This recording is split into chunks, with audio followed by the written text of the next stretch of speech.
ඔයාලා දන්නවද මේ ලෝක පිහිටා තියෙන විශාලතම කාන්තාර මොනවද කියලා? සායවයි විශාලත්වය කොපමණක් වෙනවාද කියලා. අංක 5 ගෝබි කාන්තාරය.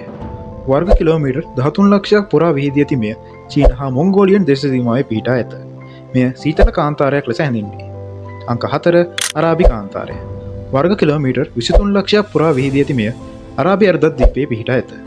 මෙය උණුසුම් කාන්තාරයක් ලෙස හැඳින්වේ. අංක 3 සහරා කාන්තාරය. වර්ග කිලෝමීටර් 92 ලක්ෂයක් පුරා විහිදී ඇති මෙය උතුරු අප්‍රිකාවේ පිහිටා ඇත. මෙයත් උණුසුම් කාන්තාරයක් ලෙස හැඳින්වේ. අංක 2 ආක්ටික් කාන්තාරය. වර්ග කිලෝමීටර් 1,30 ලක්ෂයක් පුරා විහිදී ඇති මෙය ආක්ටික් කලාපයේ පිහිටා ඇත. මෙය ද්‍රවීය කාන්තාරයක් ලෙස හැඳින්වේ. අංක 1 ඇන්ටාර්ක්ටික් කාන්තාරය. වර්ග කිලෝමීටර් 1,40 ලක්ෂයක් පුරා විහිදී ඇති මෙය ඇන්ටාර්ක්ටික් ප්‍රදේශයේ පිහිටා ඇත. මෙයත් ද්‍රවීය කාන්තාරයක් ලෙස හැඳින්වේ. මේ වගේ තවත් වීඩියෝ බලන්න අපිව සබ්ස්ක්‍රයිබ් කරලා බෙල් අයිකන් එක ක්ලික් කරලා තියාගන්න.